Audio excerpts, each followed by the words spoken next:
원장님 잘 부탁드립니다.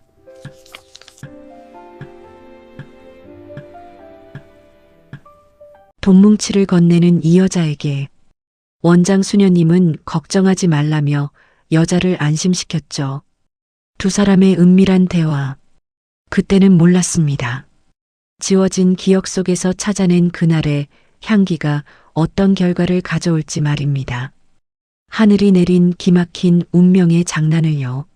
사연 시작 전 구독과 좋아요를 눌러주시고 어디서 듣고 계신지 댓글 남겨주시면 귀한 마음을 담아 따뜻한 이야기를 들려드리겠습니다.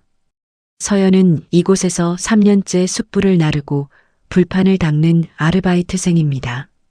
서연의 손은 아가씨 손이라고 하기엔 너무나 거칠었습니다. 뜨거운 숯불통을 나르다 데인 흉터, 독한 세제의 껍질이 벗겨진 손가락 마디마디가 그녀의 고단한 삶을 말해줍니다. 5살 때 부모님을 잃고 보육원에서 자란 서연. 고등학교를 졸업하자마자 독립을 했지만 세상은 고아인 그녀에게 결코 친절하지 않았습니다. 월세와 생활비, 그리고 유일한 가족처럼 자신을 돌봐주셨던 보육원 원장 수녀님의 수술비를 갚기 위해 서연은 낮에는 편의점, 밤에는 고깃집을 뛰며 하루 4시간만 자는 생활을 버텨오고 있습니다. 이 식당의 점장인 박달구는 서연을 유독 괴롭히는 사람입니다. 그는 힘없고 배경 없는 서연을 마치 자신의 화풀이 인형처럼 대하곤 했습니다. 야, 이서연. 너 지금 멍하니 서서 뭐해? 저기 7번 테이블 불판 안 갈아드리고 젊은 애가 왜 이렇게 눈치가 없어? 너 또 시급 깎이고 싶어? 박 점장의 날카로운 고함이 귓가에 꽂힐 때마다 서연의 가슴은 철렁 내려앉았지만 그녀는 죄송합니다. 바로 가겠습니다. 하고 억지 미소를 지을 수밖에 없었습니다. 당장 이 일을 그만두면 이번 달 월세를 낼 수 없었으니까요. 그날은 금요일 밤이라 식당 안이 발 디딜 틈 없이 붐볐습니다. 특히 홀 중앙에는 근처 건설사에서 회식을 온 50대 남성 손님 10여 명이 자리를 잡고 있었는데 술이 거나하게 취해 목소리가 점점 커지고 있었습니다. 어이, 거기 예쁜 아가씨. 여기 와서 술 좀 따라봐. 얼굴이 불구죽죽한 부장급 손님이 지나가던 서연을 불러 세우며 소주병을 내밀었습니다. 손님 죄송합니다. 저희는 술을 따라드리지 않습니다. 필요한 게 있으시면 말씀해 주세요. 서연이 정중하게 거절하며 고개를 숙이자 손님의 표정이 순식간에 험악해졌습니다. 뭐야? 이게 어디서 눈을 동그랗게 뜨고 말댔구야? 우리가 돈 내고 먹는 손님인데 서비스 정신이 없어. 야, 점장 오라고 해. 소란이 일자 박 점장이 득달같이 달려왔습니다. 그는 상황을 묻지도 않고 다짜고짜 서연의 등짝을 세게 내리쳤습니다. 짝! 하는 소리가 날 정도였습니다. 이서연, 너 손님한테 무슨 짓을 한 거야? 죄송하다고 빌지 않고 뭐해? 점장님, 그게 아니라 손님이 술을 따르라고 하셔서 시끄러워. 손님이 왕이면 왕이지. 어디서 토를 달아? 분위기 다 망쳐놓고 책임질 거야? 박 점장은 서연을 윽박지르더니 손님들을 향해 비굴한 웃음을 흘렸습니다. 아이고 부장님, 이 어린 것이 아직 사회생활을 몰라서 그럽니다. 화 푸십시오. 제가 이 녀석 교육 단단히 시키겠습니다. 대신 분위기 전환 겸 이 아가씨가 노래 한 곡 올리면 어떻겠습니까? 얘가 또 목소리 하나는 꾀꼬리거든요. 서연은 자신의 귀를 의심했습니다. 고깃집 알바생에게 노래라니요. 서연은 손사래를 치며 뒷걸음질 쳤지만 손님들은 그거 좋지. 노래 잘하면 봐주지. 하며 환호성을 질렀습니다. 점장님, 저 노래 못해요. 제발요. 서연이 울먹이며 애원했지만 박 점장은 그녀의 귀에 대고 싸늘하게 속삭였습니다. 이서연, 지금 룸에 누가 와 있는지 알아? 강성그룹 강동철 회장님이 귀한 손님 접대 중이셔. 밖이 시끄러우면 안 된다고. 내가 노래 불러서 저 진상 손님들 조용히 시키고 화기애애하게 마무리해. 안 그러면 너 오늘부로 해고야. 밀린 월급도 없을 줄 알아. 해고. 그리고 돈. 그 두 단어는 서연의 발목을 잡는 족쇄였습니다. 서연은 입술을 꽉 깨물었습니다. 수치스러움에 눈물이 핑 돌았지만 선택의 여지가 없었습니다. 그녀는 떨리는 손으로 손님이 건네준 마이크를 잡았습니다. 기름기로 미끌거리는 그 마이크가 마치 자신의 인생 같아서 서러움이 북받쳤습니다. 빨리 해. 뭐하고 있어? 박 점장의 재촉에 서연은 눈을 질끈 감았습니다. 트로트를 부르라며 낄낄대는 손님들의 야유 속에서 서연은 문득 어릴 적 희미한 기억 속에 남아있는 노래 하나를 떠올렸습니다. 5살 때 헤어진 엄마가 잠들기 전마다 불러주었던 자장가 같은 노래. 가사는 슬프지만 멜로디가 너무나 따뜻했던 동백 아가씨였습니다. 27 아가씨가 부르기엔 어울리지 않는 옛날 노래였지만 지금 서연의 마음을 달래줄 노래는 그것뿐이었습니다. 헤일 수 없이 수많은 밤을 내 가슴 도려내는 아픔에 겨워. 반주도 없이 시작된 노래.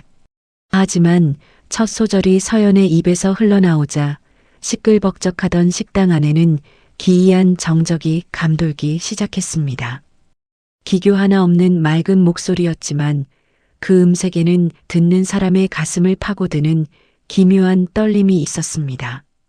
그것은 27 어린 아가씨가 흉내낼 수 없는 타고난 한이 서린 목소리였습니다. 바로 그 시각 벽 하나를 사이에 둔 VIP룸 천지인실.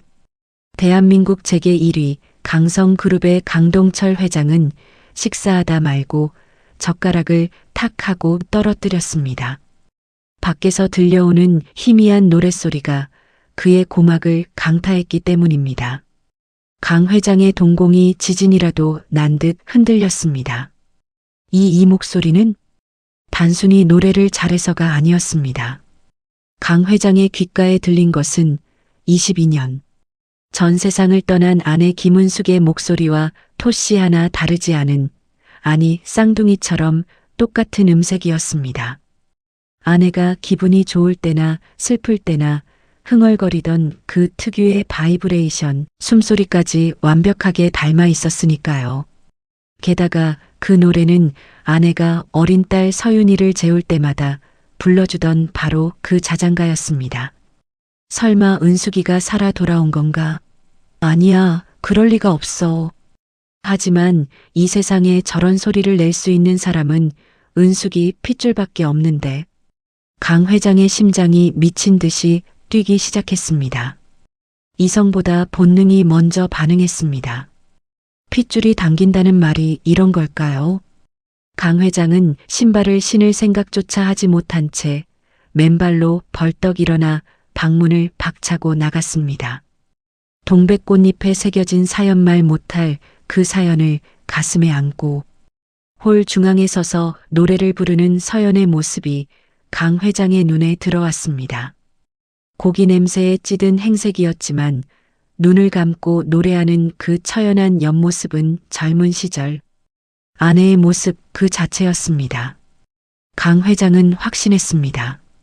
저 목소리, 저 노래, 그리고 저 얼굴.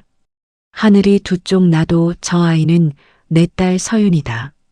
강 회장은 비틀거리는 걸음으로 인파를 헤치고 서연의 앞으로 다가갔습니다. 노래는 이미 끝났지만 정적 속에 강 회장의 거친 숨소리만이 들려왔습니다. 서연이 놀란 눈으로 눈앞의 노신사를 바라보았습니다. 아가. 강 회장의 입에서 쉰 목소리가 터져 나왔습니다. 내가 부른 그 노래 혹시 내 엄마가 가르쳐 준 게냐? 뜬금없는 질문이었지만 서연은 홀린 듯 고개를 끄덕였습니다. 내 5살 때 헤어진 제 어머니가 매일 불러주셨던 노래예요. 그 대답은 강 회장의 가슴에 확인 사살을 하는 것과 같았습니다. 강 회장은 털썩 그 기름때 묻은 바닥에 무릎을 꿇었습니다. 천하의 강동철 회장이 이름 없는 알바생 앞에 무릎을 꿇은 것입니다. 살아있었구나. 내 새끼가 살아있었어. 내 엄마 목소리를 그대로 빼다 박았구나. 이 못난 아비가 너를 몰라보고. 강 회장은 어린아이처럼 엉엉 울기 시작했습니다.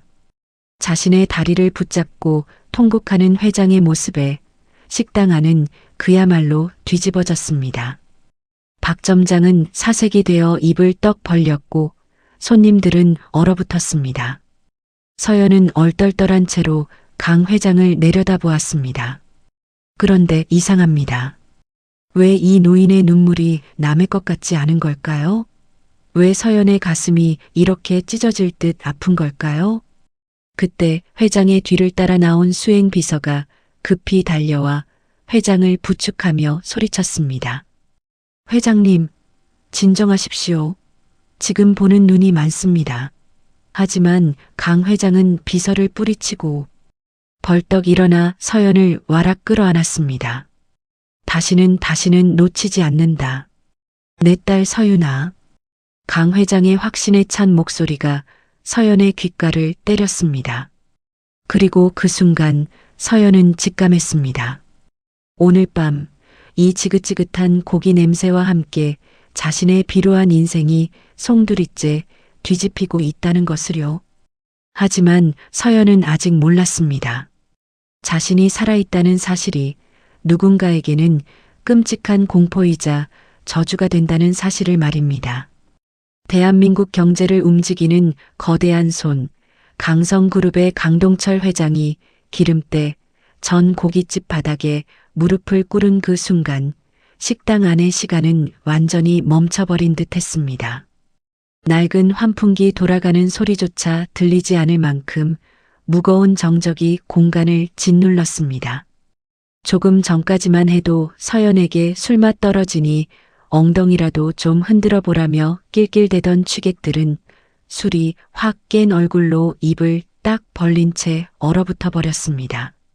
룸에서 뒤따라 나온 강 회장의 수행 비서들은 혼비백산하여 회장을 부축하려 달려들었습니다. 회장님, 채통을 지키십시오. 바닥이 더럽습니다. 비서실장이 다급하게 외치며 강 회장의 팔을 잡았지만 강 회장은 쇠몽둥이 같은 팔로 비서의 손을 거칠게 뿌리쳤습니다. 그의 시선은 오로지 낡은 고무장갑을 낀 채 파들파들 떨고 있는 27살의 서연에게만 고정되어 있었습니다. 강 회장의 눈에서 흐른 뜨거운 눈물이 뺨을 타고 내려와 서연의 거친 손등 위로 툭 하고 떨어졌습니다. 그 뜨거운 온기에 서연은 소스라치게 놀라 뒷걸음질 쳤지만 강 회장은 서연의 손을 동아줄이라도 잡은 듯 놓지 않았습니다. 이때 상황 파악이 전혀 안 된 눈치 없는 한 사람이 끼어들었습니다. 바로 식당 점장 박달구였습니다. 그는 자신의 가게에서 대기업 회장이 통곡하는 이 기막힌 상황이 혹여나 자신의 사업에 해가 될까봐, 그리고 이 모든 사단이 서연 탓이라고 멋대로 단정 짓고는 씩씩거렸습니다. 박 점장은 짐짓 걱정스러운 표정을 연기하며 강 회장에게 다가갔습니다. 아이고 회장님, 이 눈치 없는 알바생이 감히 회장님 기분을 상하게 했나 봅니다. 야 이서연, 너 도대체 회장님께 무슨 짓을 한 거야? 노래나 부르랬지. 누가 회장님 앞에서 울라고 했어? 당장 꺼지지 못해. 박 점장은 강 회장에게 잘 보이려는 욕심에 평소 서연을 하대하던 버릇대로 거칠게 서연의 어깨를 밀쳤습니다. 서연이 휘청거리며 뒤로 넘어지려는 찰나였습니다. 당장 그 더러운 손 치우지 못해. 식당이 떠나갈 듯한 호통 소리가 터져나왔습니다. 방금 전까지 오열하던 노신사는 온데간데였고 평생 수만 명의 직원을 호령하던 재벌 총수의 서슬 퍼런 눈빛이 박 점장을 쏘아보고 있었습니다. 강 회장은 비틀거리며 일어나 서연을 밀친 박 점장의 가슴팍을 지팡이로 쿵 하고 내리찍었습니다. 내 이놈 지금 누구 몸에 손을 대는 게야? 이 아이가 누군지 알고 감히 함부로 밀쳐. 박 점장은 예상치 못한 호통에 다리가 풀려 털썩 주저앉고 말았습니다. 아니 그게 아니라 이 계집애는 그냥 저희 가게에서 불판 닦는 아르바이트생인데. 아르바이트생? 불판 닦는 계집애? 강 회장은 기가 막히다는 듯 헛웃음을 지으며 주변을 둘러보았습니다. 그리고 구석에서 겁에 질려 떨고 있는 취객들을 향해 시선을 옮겼습니다. 그럼 저놈들은 뭔가? 내 귀한 딸에게 감히 술 따르라, 노래 불러라 강요한 저 파렴치한 놈들은 내 놈 가게 손님이라서 그냥 둔 게냐? 딸이라는 단어가 강 회장의 입에서 나오자 식당 안은 폭탄이라도 터진 듯 술렁거렸습니다. 박 점장의 얼굴은 백지장처럼 하얗게 질렸고 취객들은 쥐구멍이라도 찾고 싶은 듯 고개를 식탁 밑으로 처박았습니다. 서연은 난생 처음 받아보는 이 엄청난 비호에 어안이 벙벙했습니다. 평생 죄송합니다. 잘못했습니다를 입에 달고 살았던 서연이었습니다. 그런 그녀를 위해 대한민국 최고의 부자가 대신 화를 내주고 있는 것입니다. 강 회장은 서연의 떨리는 어깨를 감싸 안으며 서연의 손에 난 화상 자국과 굳은 살을 어루만졌습니다. 보석처럼 귀하게 자랐어야 할 딸의 손이 망가진 것을 본 아비의 가슴은 천갈래 만갈래로 찢어지는 듯 했습니다. 미안하다, 정말 미안해. 내 진작 너를 찾았어야 했는데 내가 죽은 줄로만 알고 이렇게 고생하는 줄도 모르고 내 죄가 크다. 강 회장의 따뜻한 손길에 서연의 긴장이 탁 풀리며 참았던 눈물이 터져 나왔습니다. 이유는 알 수 없었지만 그 따뜻한 위로가 고아로 살아온 지난 22년의 서름을 한순간에 녹여주는 것만 같았습니다. 강 회장은 다시 냉철한 표정으로 돌아와 사색이 된 박 점장을 내려다보며 차가운 목소리로 말했습니다. 이복의 점장, 자네 가게가 얼마인가? 뜬금없는 질문에 박 점장은 눈을 동그랗게 떴습니다. 네. 그게 무슨 말씀이신지 이 가게 건물과 영업권, 그리고 자네가 쥐고 있는 직원들의 고용 승계까지 몽땅 내가 차겠다고 했네. 지금 당장. 식당 안에 있던 모든 사람의 입이 딱 벌어졌습니다.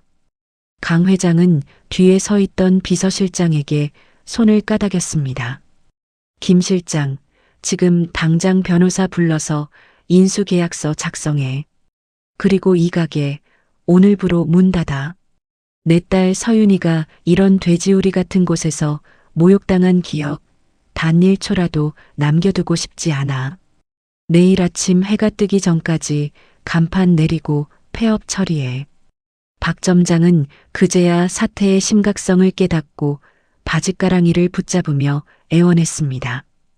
회장님, 제가 죽을 죄를 지었습니다. 제발 한 번만 봐주십시오. 가게가 문을 닫으면 저는 굶어 죽습니다. 하지만 강 회장은 눈 하나 깜짝하지 않았습니다.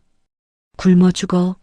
자네는 이 아이가 최저 시급도 못 받으며 굶을 때, 월세를 못 내 쫓겨날까봐 전전긍긍할 때 단 한 번이라도 자비를 베푼 적이 있나? 오히려 약점을 잡아 괴롭혔다고 들었는데 내 말이 틀린가? 강 회장은 박 점장의 손을 매몰차게 뿌리치고 서연을 향해 세상에서 가장 다정한 눈빛을 보냈습니다. 서윤아, 가자. 여긴 내가 있을 곳이 아니다. 서연은 더러워진 앞치마를 벗었습니다. 그 앞치마는 서연을 올가매던 가난과 굴욕의 상징이었습니다. 서연이 앞치마를 바닥에 떨어뜨리자 강 회장은 직접 자신의 최고급 양복 상의를 벗어 서연의 어깨에 걸쳐 주었습니다. 그 모습은 마치 여왕을 모시는 기사의 모습과도 같았습니다. 강 회장의 에스코트를 받으며 식당을 나서는 서연의 뒤로 박 점장의 절규와 취객들의 탄식이 깔렸습니다.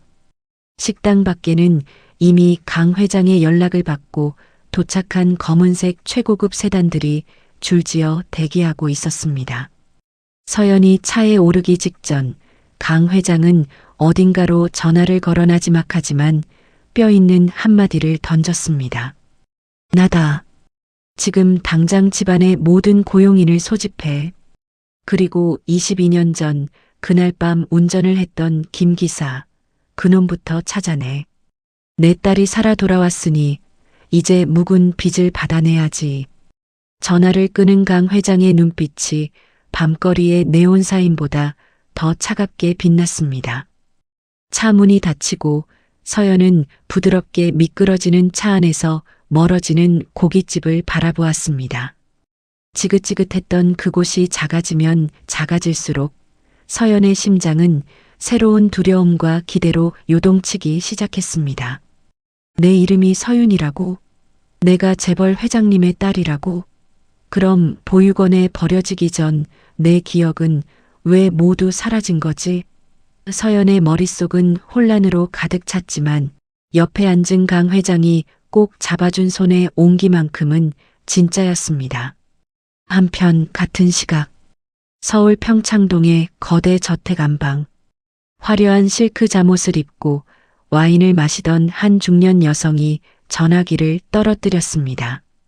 그녀는 강 회장의 재혼한 부인이자 현재 강성그룹의 안주인 행세를 하고 있는 최영자였습니다. 바닥에 떨어진 전화기 너머로 다급한 비서의 목소리가 흘러나왔습니다. 사모님, 큰일 났습니다.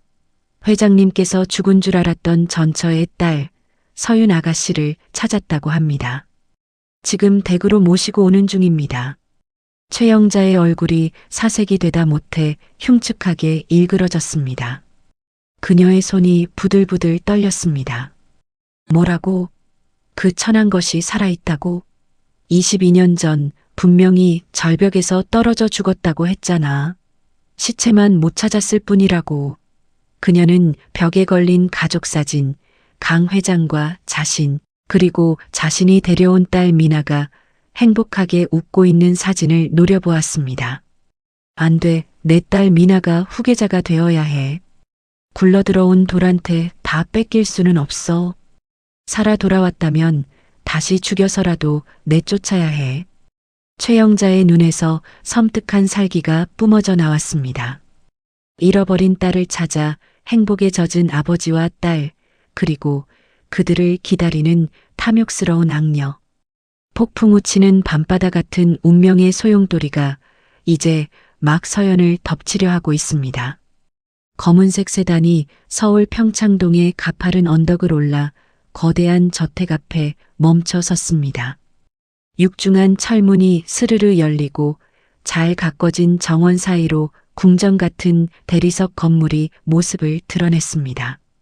차 문이 열리고 서연이 발을 내디뎠을 때 그녀는 마치 낯선 행성에 불시착한 우주인이 된 기분이었습니다.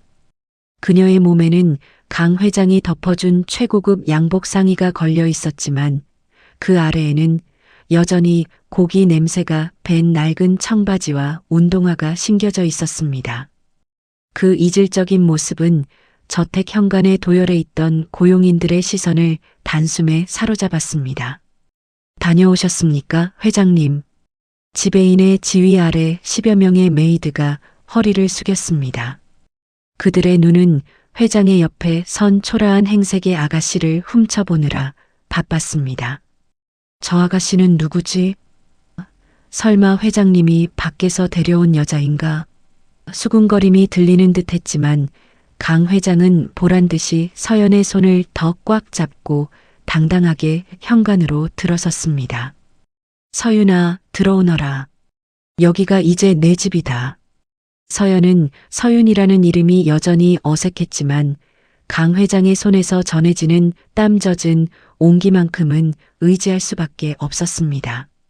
화려한 샹들리에가 빛나는 거실로 들어서자 소파에 앉아있던 두 여자가 벌떡 일어났습니다. 강 회장의 후처인 최영자와 그녀가 데려온 딸, 25살의 강민아였습니다.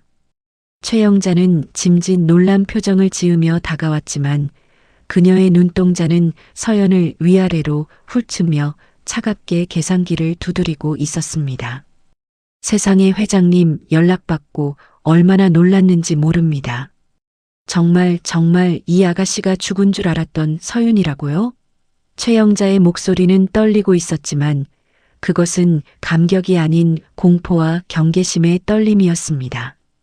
옆에 있던 미나는 팔짱을 낀 채 코를 찡긋거렸습니다.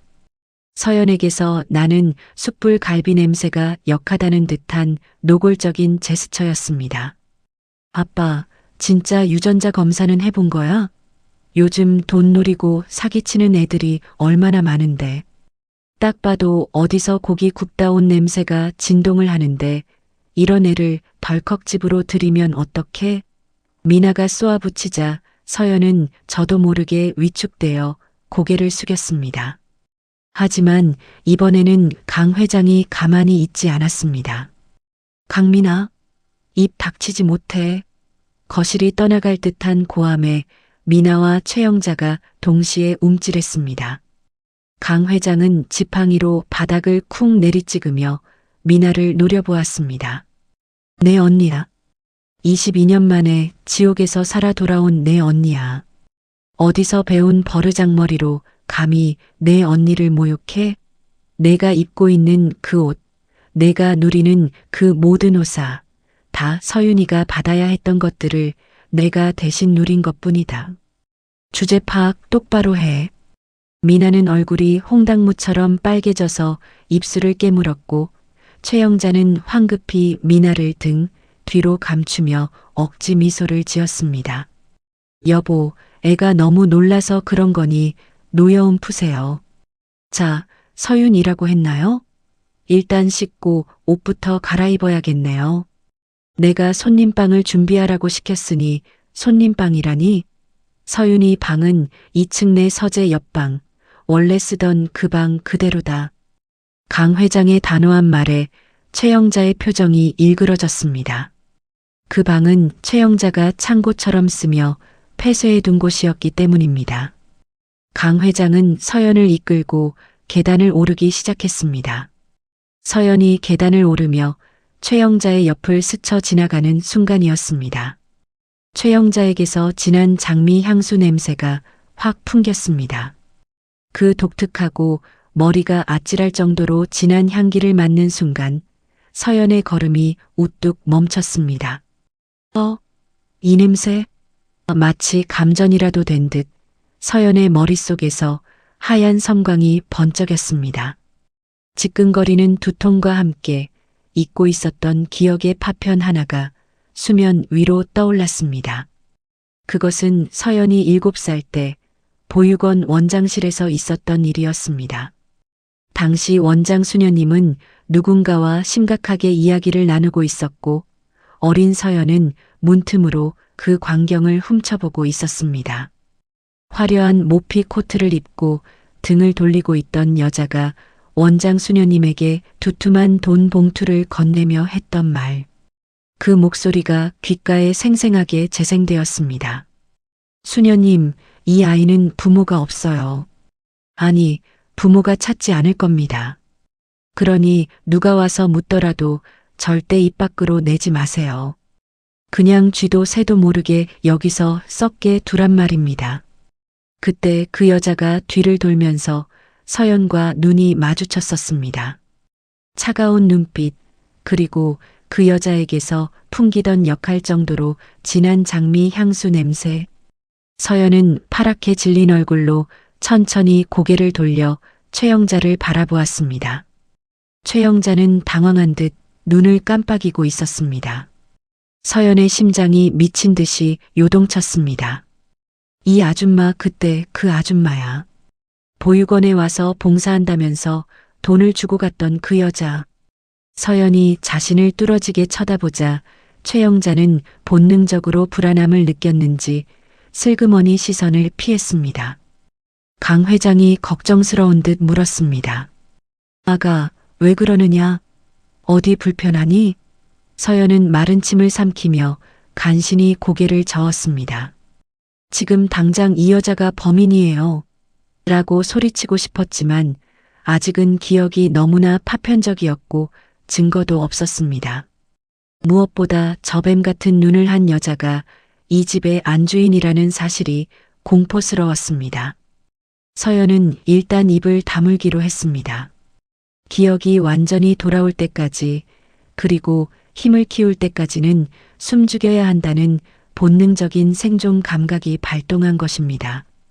아니요, 그냥 머리가 좀 어지러워서요. 그래, 피곤할 게다. 어서 가서 쉬자. 강 회장의 부축을 받으며 2층으로 올라간 서연은 회장이 직접 열어준 방문 앞에서 다시 한번 숨을 멈췄습니다.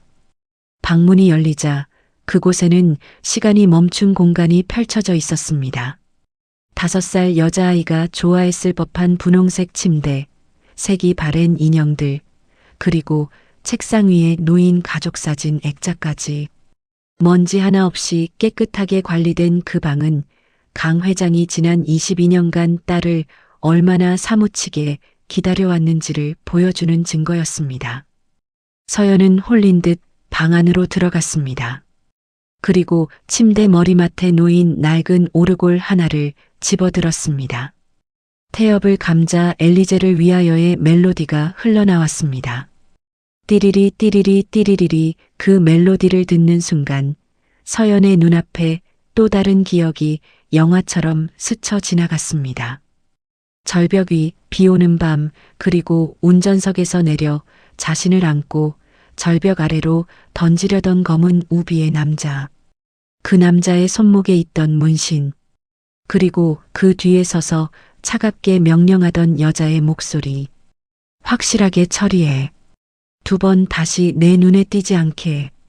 오르골이 서연의 손에서 미끄러져 바닥에 떨어졌습니다. 쿵 하는 소리에 강 회장이 놀라 다가왔습니다. 서윤아. 하지만 서연의 귀에는 강 회장의 목소리가 들리지 않았습니다. 서연은 공포에 질려 부들부들 떨며 중얼거렸습니다. 기억났어. 내가 넘어져서 다친 게 아니야. 차가 굴러떨어진 것도 아니야. 누군가 나를 죽이려고 밀었어.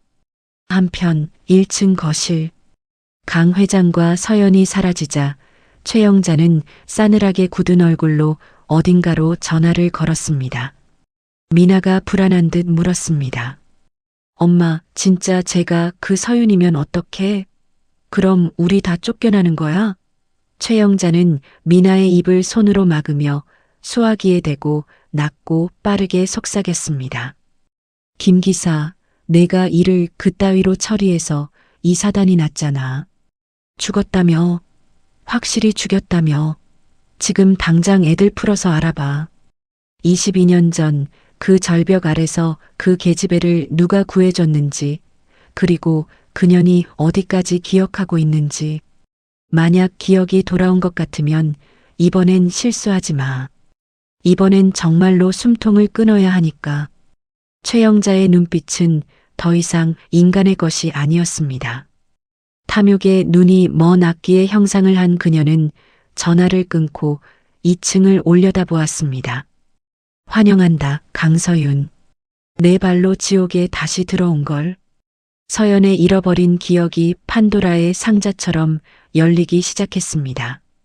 이제 진실을 파헤치려는 딸과 그것을 덮으려는 계모의 목숨을 건 숨바꼭질이 이 거대한 저택 안에서 시작되려 하고 있습니다. 평창동 대저택에서의 첫 아침이 밝았습니다. 최고급 거위털 이불의 포근함도 창밖으로 들려오는 맑은 새소리도 서연의 곤두선 신경을 잠재우지는 못했습니다. 지난밤 되살아난 끔찍한 기억의 파편들 때문에 서연은 뜬 눈으로 밤을 지새웠습니다. 자신을 절벽에서 밀어버리라고 사주했던 여자가 바로 아래층에 살고 있다는 사실은 이곳이 안락한 집이 아니라 맹수가 우글거리는 정글임을 뼈저리게 느끼게 해주었습니다. 서연은 심호흡을 크게 하고 방문을 나섰습니다. 도망칠 수는 없었습니다. 기억이 온전하지 않은 지금 도망친다면 영원히 진실을 밝히지 못한 채 쫓기는 신세가 될 것이 뻔했으니까요. 1층 다이닝 룸으로 내려가자 궁전에서나 볼 법한 기다란 식탁 위에 상다리가 휘어질 만큼 호화로운 아침 식사가 차려져 있었습니다. 상석에는 강 회장이 그리고 그 맞은편에는 최영자와 강미나 모녀가 앉아 있었습니다. 서윤아, 잘 잤느냐? 얼굴이 좀 헬쑥하구나. 강 회장이 서연을 보며 환하게 웃었습니다.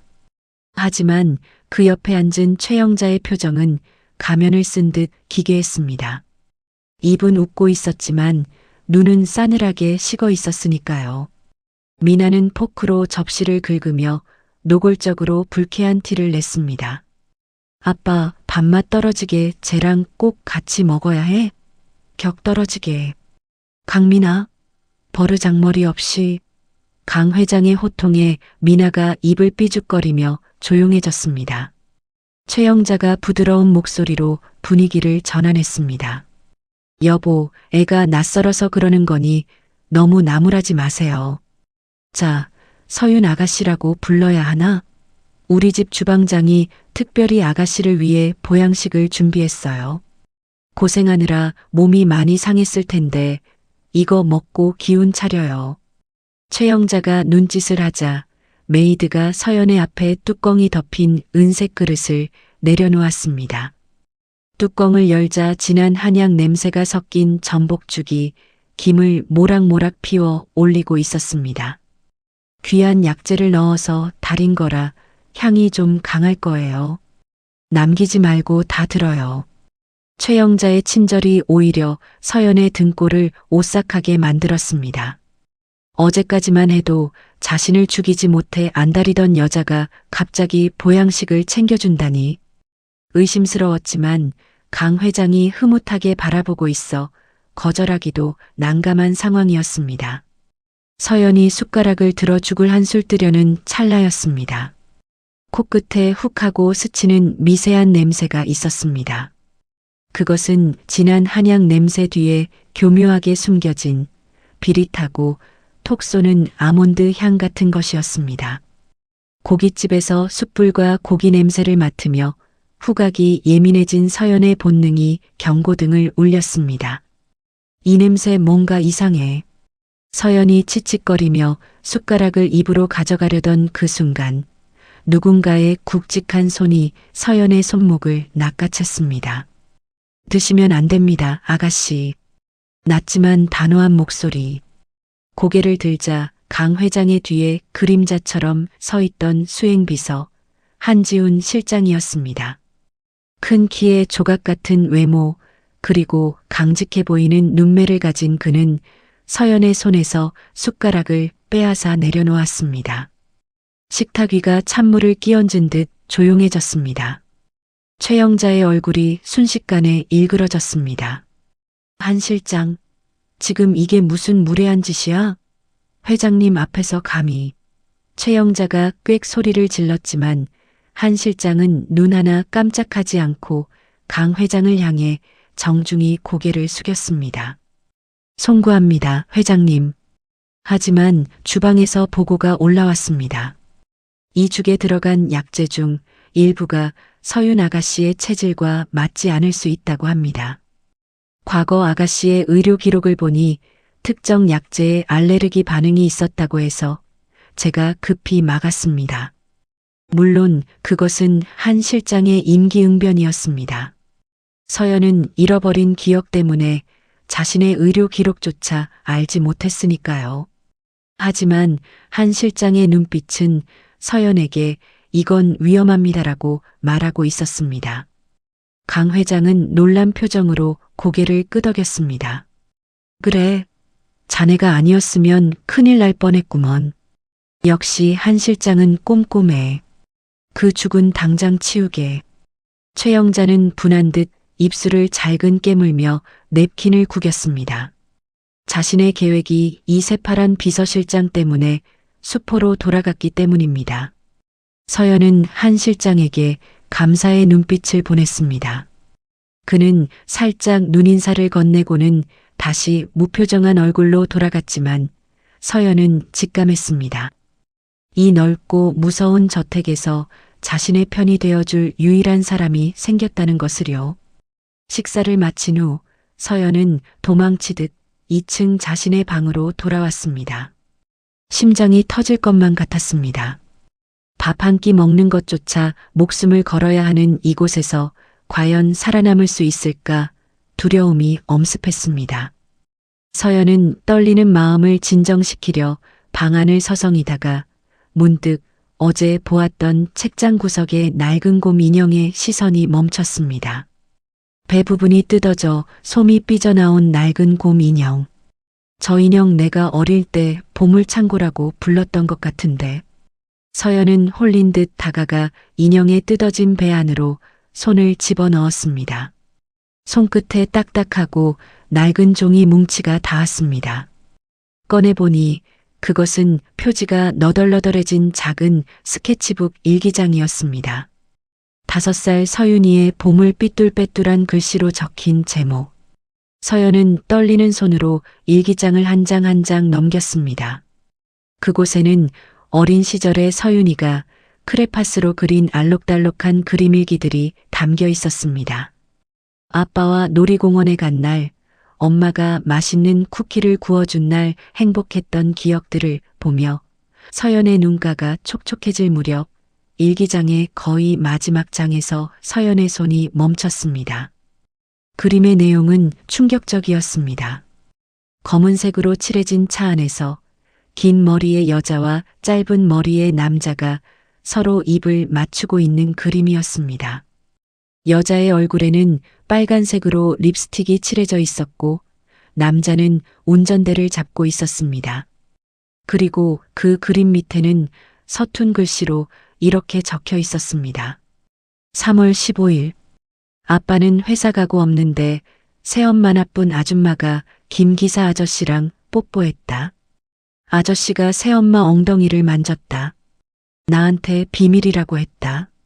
말하면 혼내준다고 했다. 무섭다. 서연은 숨을 들이켰습니다. 새엄마는 최영자, 그리고 김 기사는 어제 최영자가 전화로 찾던 바로 그 운전기사였습니다. 최영자가 단순히 재산을 노린 것이 아니라 운전기사와 불륜 관계였고 그 비밀을 들킬까봐 혹은 두 사람이 작당하여 자신을 죽이려 했다는 퍼즐이 맞춰지는 순간이었습니다. 이 일기장은 단순한 추억이 아니었습니다. 최영자의 가면을 벗기고 그녀의 목을 조를 수 있는 가장 강력한 시한폭탄이었습니다.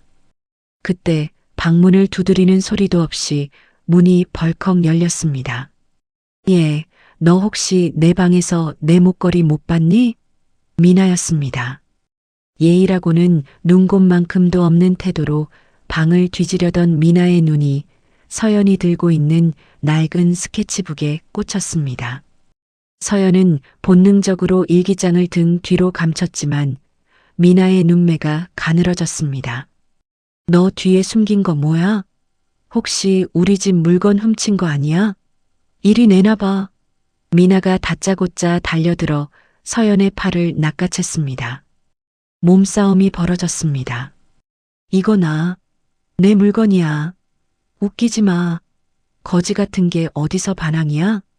미나의 손톱이 서연의 팔을 핥히고 지나갔습니다. 하지만 예전의 서연이라면 움츠러들었겠지만 지금은 달랐습니다. 서연은 미나의 팔을 거칠게 뿌리쳤습니다. 그리고 서늘한 눈빛으로 미나를 노려보았습니다. 나가. 내 방에서 당장 나가라고 했어. 서연의 기세에 눌린 미나가 주춤하며 물러섰습니다. 처음 보는 언니의, 아니 맹수의 눈빛이었습니다. 너 두고 봐. 엄마한테 다 이를 거야. 미나가 씩씩거리며 방을 나가자 서연은 쿵쾅거리는 가슴을 부여잡고 일기장을 가슴에 품었습니다. 거울 속에 비친 서연의 눈빛이 달라져 있었습니다. 두려움에 떨던 27 고깃집 알바생의 눈빛은 사라지고 복수를 다짐하는 재벌가 상속녀의 도끼가 서려 있었습니다. 최영자, 그리고 강미나. 당신들이 건드린 게 누군지 똑똑히 보여줄게. 이 일기장이 세상에 공개되는 날, 당신들은 가짜 왕좌에서 내려와야 할 거야.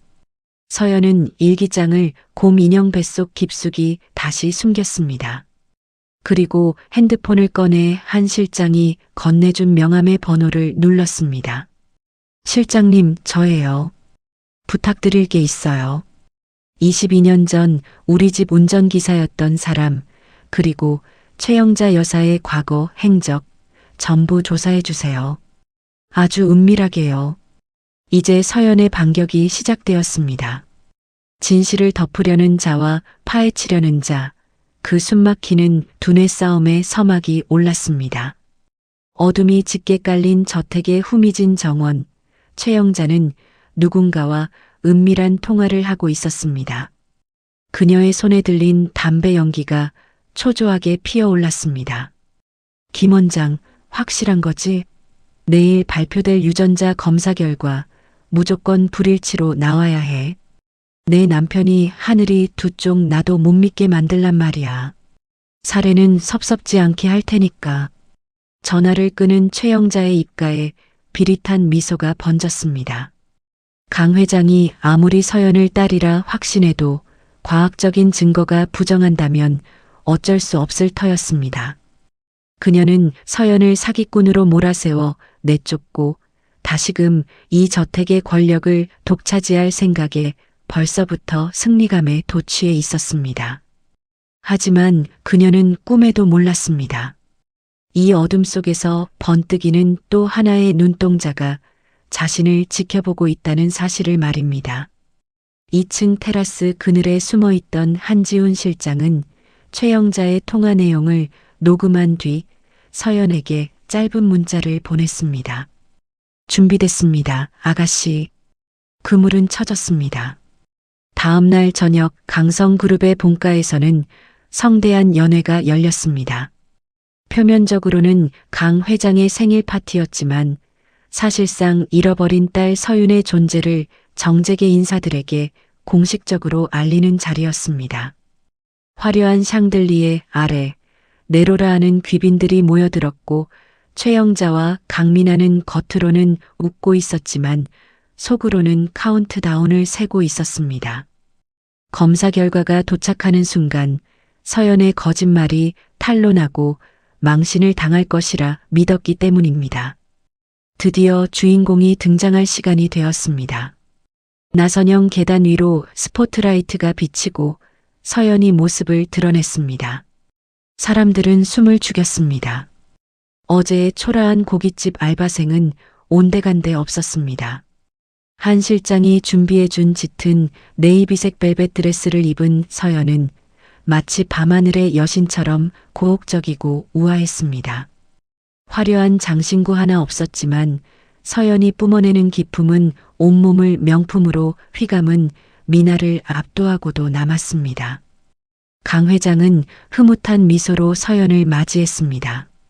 오, 내 딸 서윤아. 정말 아름답구나. 내 엄마 젊은 시절을 꼭 빼다 박았어.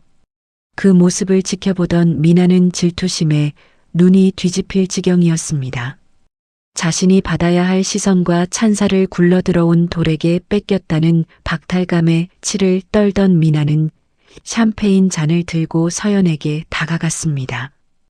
그리고 일부러 큰 소리로 비아냥거렸습니다.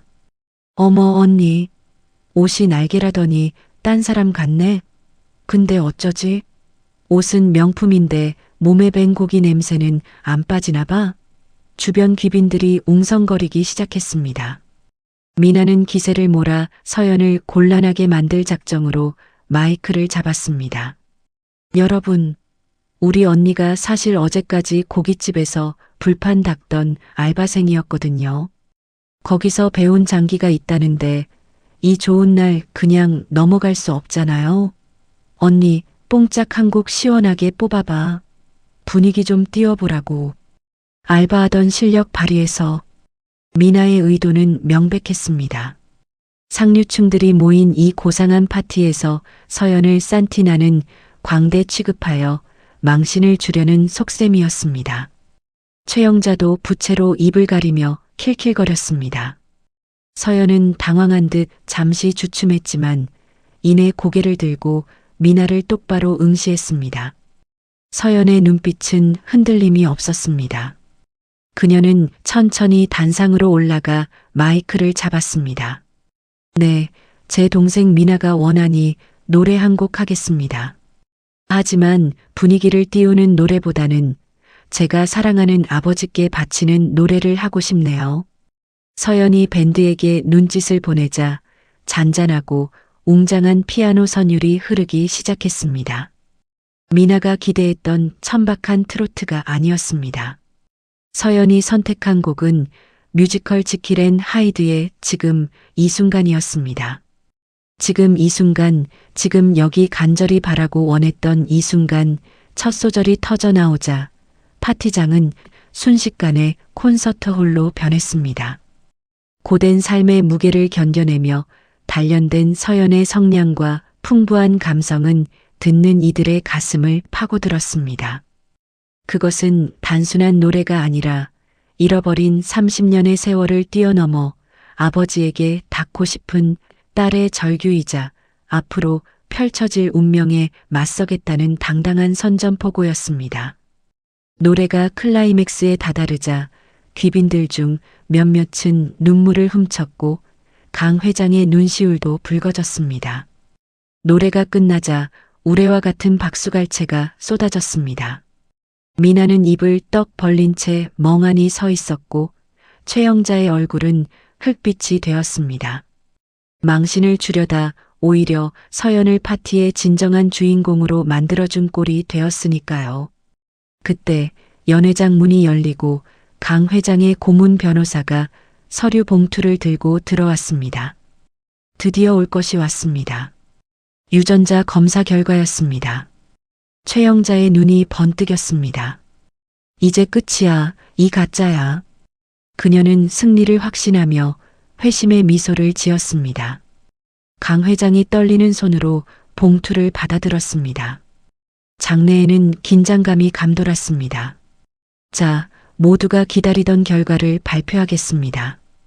강 회장이 봉투를 뜯고 서류를 꺼내 읽어내려갔습니다. 최영자는 짐짓 안타까운 척 연기를 시작할 준비를 했습니다. 검사 결과 강동철과 이서연의 유전자는 99.999% 일치합니다. 친자 관계가 성립합니다. 뭐라고요? 최영자가 비명을 지르며 자리에서 벌떡 일어났습니다. 그녀의 손에서 샴페인 잔이 떨어져 산산조각이 났습니다. 말도 안 돼. 그럴 리가 없어. 다시 봐요. 분명히 불일치여야 하니 뭔가 잘못된 거 아니에요? 최영자의 돌발 행동에 사람들이 의아한 듯 쳐다보았습니다. 강 회장이 싸늘한 눈빛으로 최영자를 쏘아보았습니다. 당신 왜 그렇게 놀라지? 혹시 결과가 다르게 나오길 바랐던 건가? 아니 그게 아니라 저는 혹시나 해서. 최영자는 말을 더듬으며 뒷걸음질 쳤습니다. 도대체 어떻게 된 일일까요? 분명 김 원장에게 돈을 주고 결과를 조작하라고 지시했건만.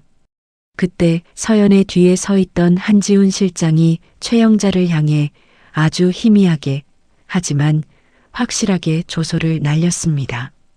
시간은 2시간 전으로 거슬러 올라갑니다.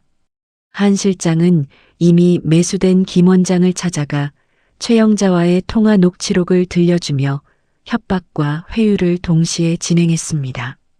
원장님, 이 녹취록이 회장님 귀에 들어가면 병원 문 닫는 건 시간 문제입니다. 선택하십시오. 사모님의 개가 되어 파멸하시겠습니까? 아니면 회장님의 충신이 되어 목숨을 부지하시겠습니까? 결국 김 원장은 2손 2발 다 들고 진짜 결과지를 내놓았던 것입니다.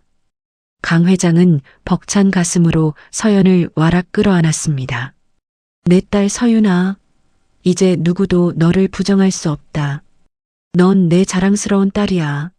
쏟아지는 박수 속에서 서연은 아버지의 품에 안겨 최영자를 바라보았습니다. 서연의 입꼬리가 살짝 올라갔습니다.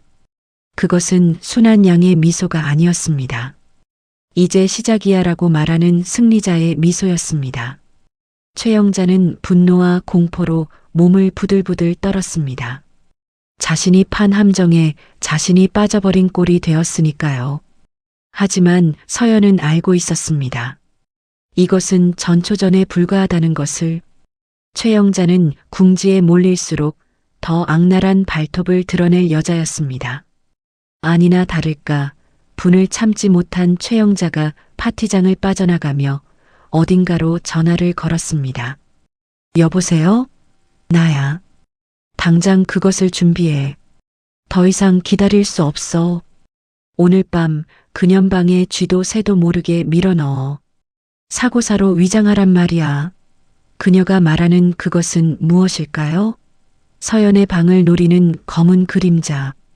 파티의 열기가 채 식기도 전에 저택에는 또다시 피비린내 나는 음모의 밤이 찾아오고 있었습니다. 화려했던 파티가 끝나고 저택에 다시금 깊은 어둠이 깔렸습니다. 하지만 서연의 방은 여전히 불이 켜져 있었습니다. 승리의 기쁨도 잠시 뱀처럼 차가웠던 최영자의 마지막 눈빛이 서연의 뇌리에서 떠나지 않았기 때문입니다. 불안함에 뒤척이던 그때 방문을 조심스럽게 두드리는 소리가 들렸습니다. 최영자가 부리는 가사 도움이었습니다. 아가씨, 주무십니까? 회장님께서 찾으십니다. 저택 뒤편에 있는 옛 별관으로 오라고 하셨어요. 그곳에 아가씨 어릴 적 앨범이 있다며 함께 보자고 하십니다. 늦은 밤에 그것도 본관이 아닌 외진 별관으로 오라니. 의심이 스쳤지만 아버지가 부른다는 말에 서연은 거절할 수가 없었습니다. 서연은 쇼를 걸치고 조용히 방을 나섰습니다. 정원을 가로질러 도착한 별관은 오랫동안 사람의 손길이 닿지 않은 듯 을씨년스러웠습니다. 덩굴 식물이 벽을 뒤덮고 있었고 창문은 굳게 닫혀 있었습니다. 아버지, 저 왔어요. 서윤이에요. 서연이 삐걱거리는 나무 문을 열고 들어서자 매캐한 곰팡이 냄새와 함께 묘한 기름 냄새가 코를 찔렀습니다. 내부는 어두컴컴했고 아무런 인기척도 없었습니다. 아버지, 서연이 한 발짝 더 들어서는 순간 뒤에서 철커덕하고 육중한 자물쇠가 잠기는 소리가 들렸습니다. 누구세요? 문 열어요. 서연이 황급히 문으로 달려가 손잡이를 흔들었지만 문은 꼼짝도 하지 않았습니다. 그때였습니다. 창문 틈 사이로 불붙은 성냥개비 하나가 툭 하고 던져졌습니다. 바닥에 미리 뿌려져 있던 신어 위로 불꽃이 닿자마자 화르륵 하는 굉음과 함께 시뻘건 불길이 뱀 혀처럼 솟구쳐 올랐습니다. 순식간에 별관 내부는 불바다가 되었습니다. 살려주세요. 불이야. 누구 없어요. 서연은 목이 터져라 비명을 질렀습니다. 하지만 매캐한 연기가 폐부로 들어오며 기침이 터져나왔고 뜨거운 열기가 살갗을 파고들었습니다. 치솟는 불길을 보며 서연은 극심한 공포에 사로잡혔습니다. 22년 전 절벽 아래로 추락한 차에서 맡았던 그 타는 냄새, 폭발음, 그리고 뜨거움. 잃어버렸던 그날의 트라우마가 화마와 함께 되살아나 서연의 숨통을 조여왔습니다. 서연은 다리가 풀려 바닥에 주저앉고 말았습니다. 아, 이렇게 죽는 건가. 엄마 얼굴도 제대로 못 보고 억울하게 의식이 흐릿해지는 서연의 눈앞에 이글거리는 불꽃만이 가득 찼습니다. 바로 그 시각 본관 경비실에서 CCTV 화면을 주시하던 한 남자가 있었습니다. 강 회장의 수행비서 한지훈 실장이었습니다. 그는 서연이 별관 쪽으로 걸어가는 모습을 보고 이상한 낌새를 느껴 예의주시하고 있었습니다. 그런데 갑자기 별관 쪽 화면이 붉은 빛으로 번쩍이더니 연기가 피어오르는 것을 목격했습니다. 안 돼. 한 실장은 자리를 박차고 튀어나갔습니다. 평소의 냉철한 모습은 온데간데였고 그의 얼굴은 절박함으로 일그러져 있었습니다. 한 실장이 별관에 도착했을 때 이미 건물은 거대한 불기둥에 휩싸여 있었습니다. 고용인들이 양동이를 들고 우왕좌왕하고 있었지만 불길이 너무 거세 접근조차 하지 못하고 있었습니다. 아가씨, 서윤 아가씨, 한 실장이 목청껏 불렀지만 대답은 없었습니다. 그는 망설임 없이 물에 젖은 정원용 담요를 뒤집어 쓰고 불길 속으로 뛰어들었습니다. 실장님, 위험합니다.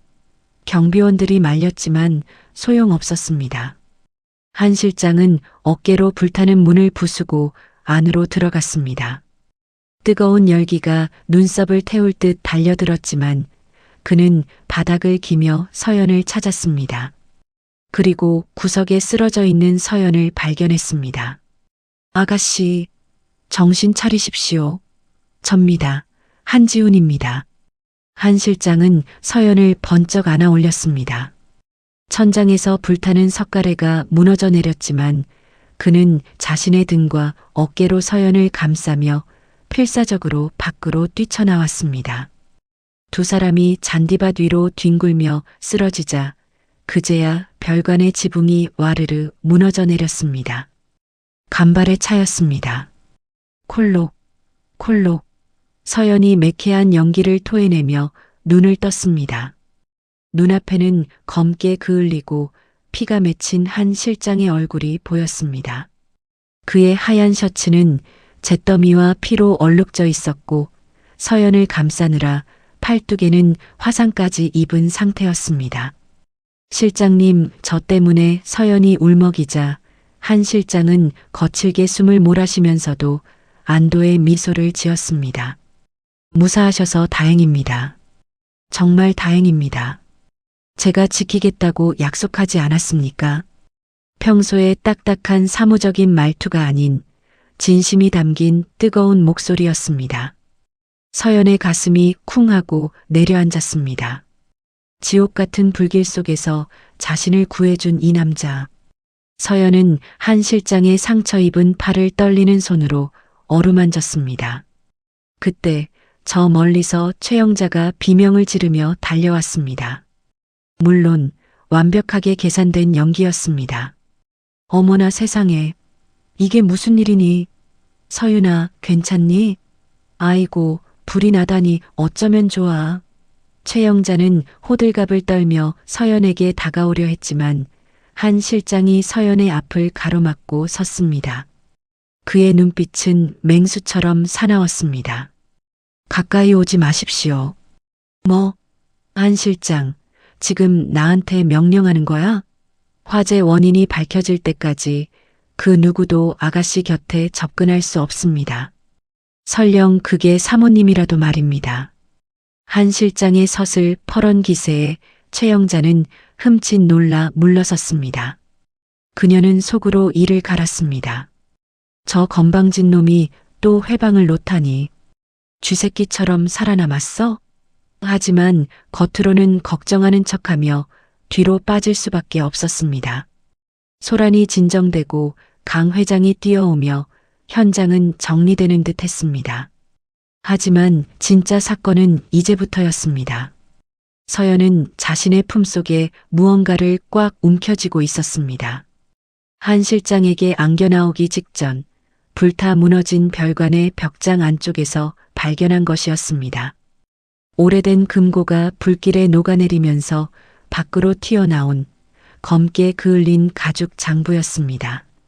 서연은 본능적으로 그것이 최영자가 그토록 없애버리고 싶어 했던 무언가임을 직감하고 정신을 잃어가는 와중에도 챙겨 나왔던 것입니다. 방으로 돌아온 서연은 문을 잠그고 떨리는 손으로 그 장부를 펼쳤습니다. 가장자리가 불에 타들어가 있었지만 내용은 알아볼 수 있었습니다. 그것은 단순한 가계부가 아니었습니다. 강성 재단 비자금 운용 내역, 최영자 차명 계좌 리스트, 그리고 충격적이게도 1996년 5월 김기사 처리 비용 지급이라는 항목이 적혀 있었습니다. 김기사 처리 비용? 서연의 손이 부들부들 떨렸습니다. 22년 전 자신과 어머니를 죽이려 했던 운전기사에게 대가를 지불했다는 결정적인 증거였습니다. 그리고 이 장부는 최영자가 지난 30년간 강 회장의 눈을 피해 회사 돈을 빼돌려왔다는 이중 장부이기도 했습니다. 최영자는 별관을 태우면서 이 장부까지 영원히 묻어버리려 했을 것입니다. 하지만 아이러니하게도 그 불길이 금고를 녹여 장부를 서연의 손에 쥐어준 꼴이 되었습니다. 서연은 거울 속 자신의 얼굴을 바라보았습니다. 검댕이 묻어 엉망이었지만 눈빛만은 그 어느 때보다 형형하게 빛나고 있었습니다. 최영자, 당신이 지른 불이 결국 당신을 태우게 될 거야. 내가 그렇게 만들 거니까. 다음 날 아침 식사 자리. 최영자는 뻔뻔하게도 서연을 걱정하는 척하며 죽을 권했습니다. 어제 놀라서 잠도 못 잤지? 이거라도 좀 들어. 서연은 말없이 숟가락을 들었습니다. 그리고 의미심장한 미소를 지으며 입을 열었습니다. 아줌마, 그거 아세요? 어제 불이 난 별관에서 아주 재미있는 책을 하나 주었어요. 불에도 안 타고 멀쩡하더라고요. 최영자의 숟가락이 허공에서 멈췄습니다. 그녀의 동공이 지진이라도 난 듯 흔들렸습니다. 제 책이라니? 무슨 책? 글쎄요.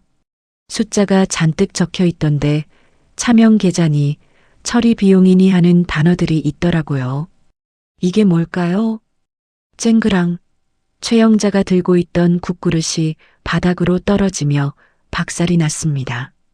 뜨거운 국물이 그녀의 명품 치마를 적셨지만 그녀는 뜨거운 줄도 모르는 듯 사색이 되어 서연을 바라보았습니다.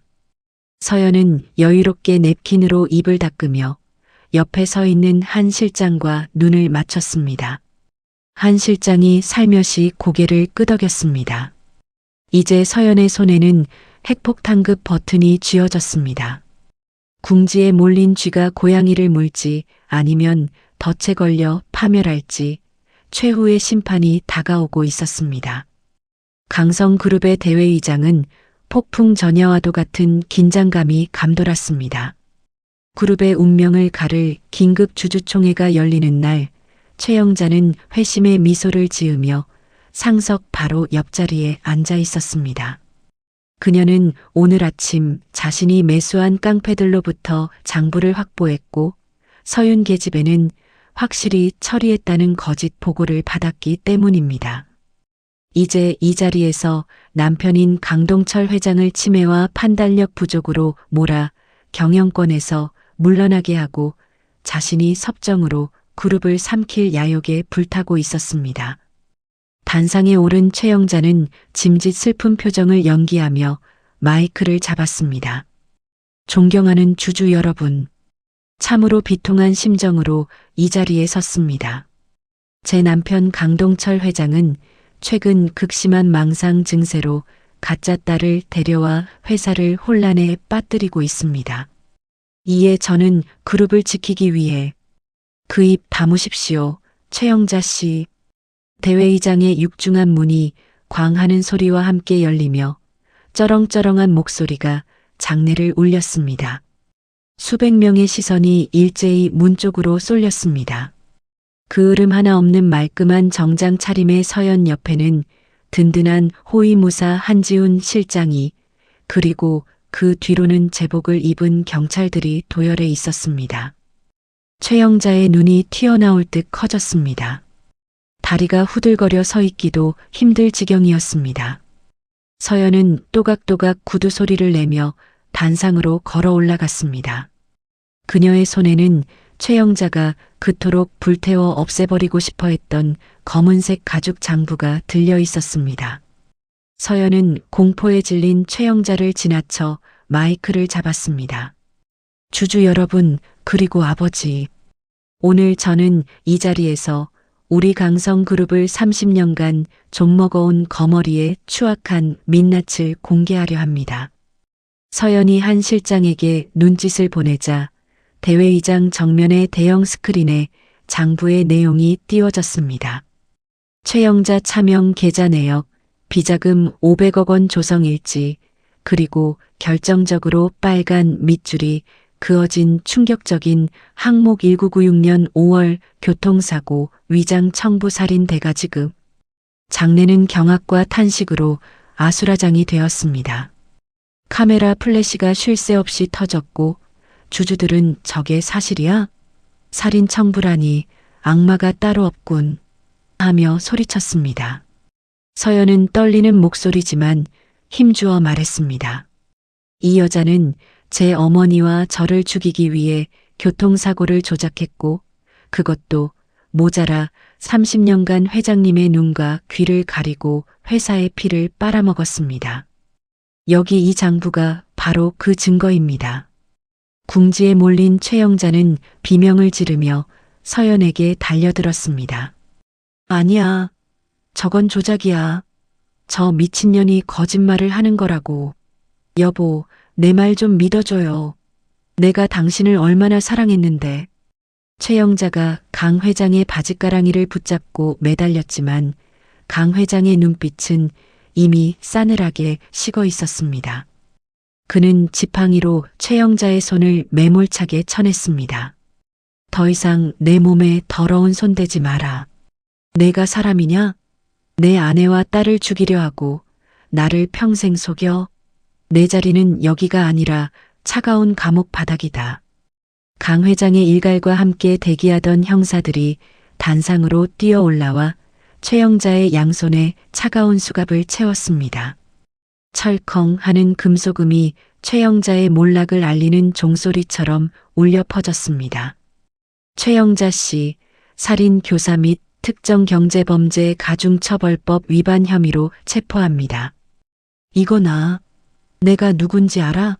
나 강성그룹 사모님이야. 미나야. 미나야 엄마 좀 도와줘. 최영자가 발악하며 구석에 서 있던 딸 강미나를 찾았지만 미나는 고개를 획 돌리고 외면해버렸습니다.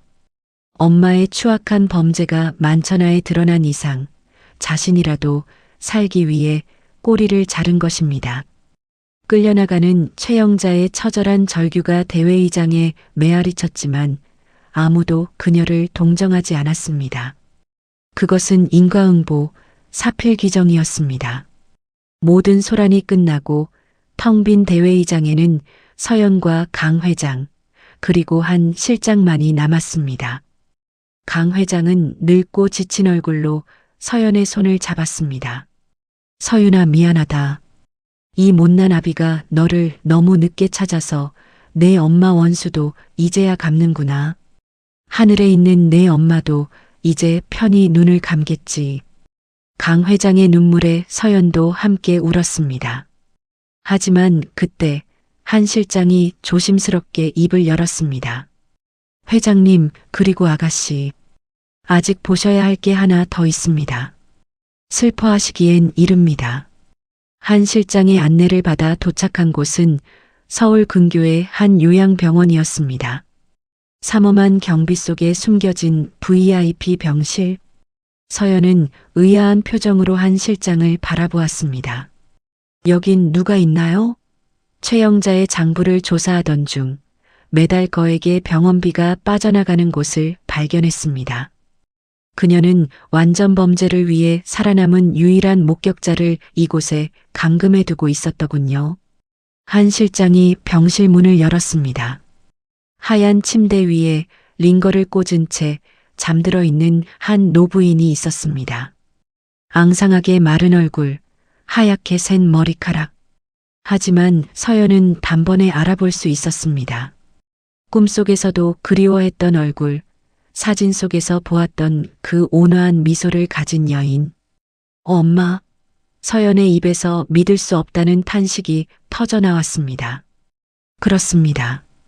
22년 전 사고에서 어머니 김은숙은 죽지 않았습니다. 식물인간 상태가 된 어머니를 최영자가 빼돌려 이곳에 가두고 강 회장에게는 죽었다고 거짓말을 했던 것입니다. 만약 강 회장이 진실을 알게 될까봐 일종의 인질로 살려두었던 것이죠. 서연이 비틀거리며 침대로 다가가 어머니의 야윈 손을 잡았습니다.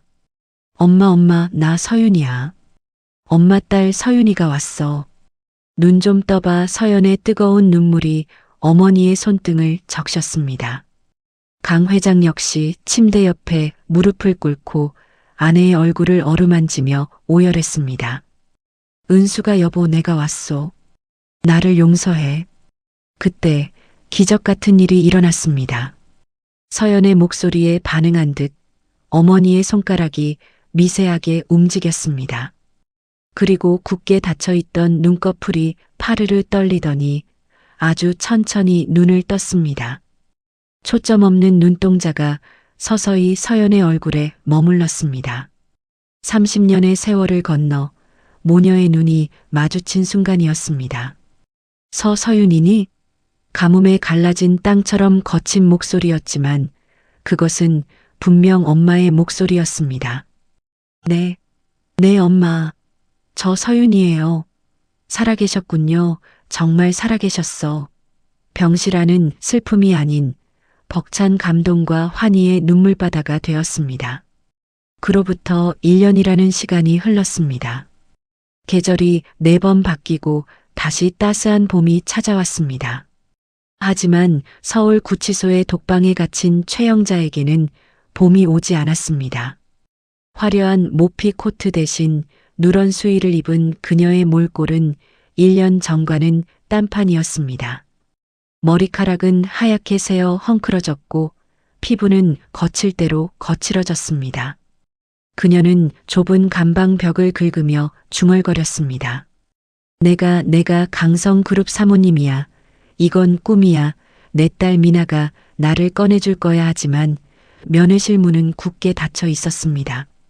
그녀가 그토록 애지중지하며 키웠던 딸 미나조차 감옥에 들어온 엄마를 단 한 번도 찾아오지 않았기 때문입니다.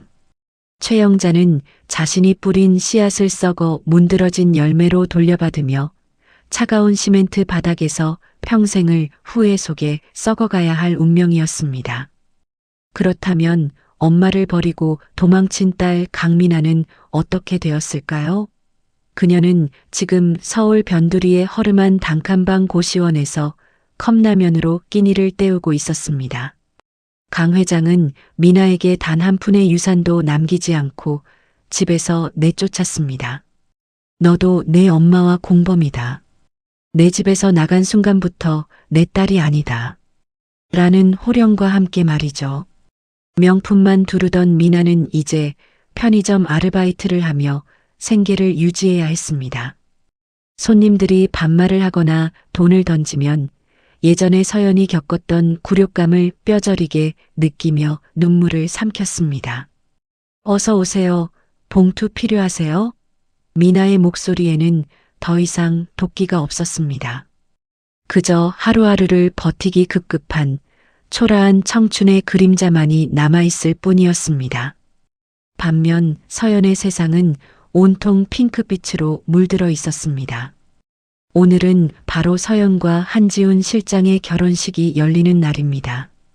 강성그룹이 운영하는 최고급 호텔의 야외 정원에는 수천 송이의 작약과 장미가 장식되어 있었고 하객들의 축하 인사가 끊이지 않았습니다.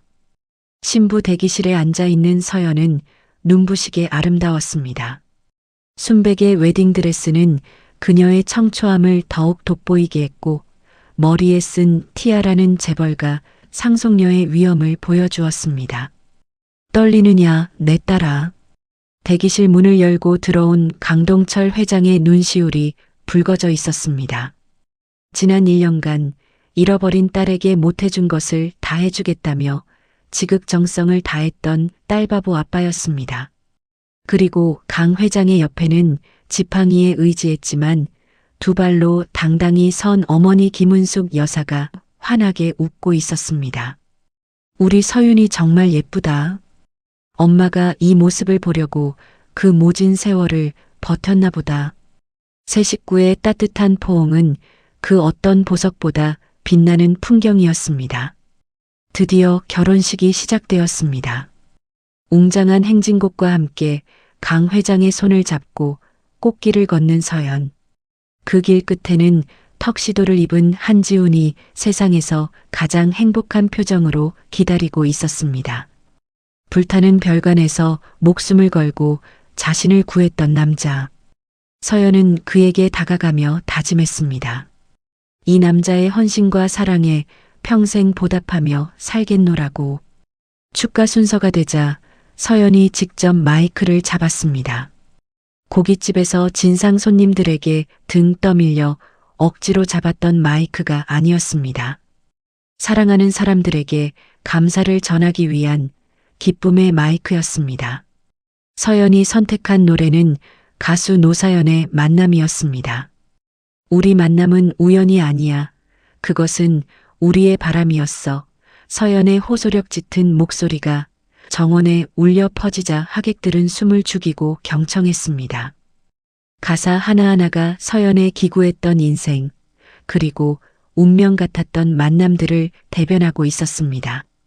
노래를 부르며 서연은 한지훈과 눈을 맞췄고 강 회장과 어머니를 바라보았습니다. 그녀의 눈가에 맺힌 눈물은 슬픔이 아닌 벅찬 환희의 결정체였습니다. 노래가 끝나자 한지훈이 다가와 서연을 와락 끌어안았습니다. 사랑합니다. 당신이 할머니가 되어 꼬부랑해질 때까지 내 목숨 다해 지키겠습니다. 저도 사랑해요. 당신은 나의 영원한 보디가드예요. 두 사람의 달콤한 입맞춤 위로 하객들이 던진 꽃잎이 비처럼 쏟아져 내렸습니다. 결혼식이 끝나고 피로연이 무르익을 무렵 강 회장은 흐뭇한 표정으로 밤하늘을 올려다보았습니다. 지옥 같았던 과거는 지나갔고 악인들은 심판받았으며 선한 사람들은 보상을 받았습니다. 서연은 자신의 배에 조심스럽게 손을 올렸습니다. 아직 아무도 모르는 비밀이지만 그녀의 뱃속에는 새로운 생명이 자라고 있었습니다. 아가야, 너는 엄마처럼 힘들게 살지 않게 해줄게. 사랑만 받고 행복만 느끼며 살게 해줄게. 고단했던 서빙 아르바이트생에서 재벌가 상속녀로, 그리고 한 남자의 사랑스러운 아내이자 한 아이의 엄마로. 이서연의 인생 2막은 이제 막 닻을 올렸습니다. 그녀가 걸어갈 앞길에는 더 이상 고기 굽는 연기도 억울한 누명도 없을 것입니다. 오직 향기로운 꽃내음과 따사로운 햇살만이 가득할 것입니다. 진흙 속에서도 기어이 꽃을 피워낸 그녀, 이서연. 그녀의 이름은 이제 고통이 아닌 희망의 대명사가 되어 힘든 삶을 살아가는 모든 이들에게 작은 위로로 남을 것입니다. 서연이처럼 여러분의 인생에도 반드시 찬란한 꽃날이 찾아올 것입니다. 지금까지 인생 꽃날이었습니다. 감사합니다.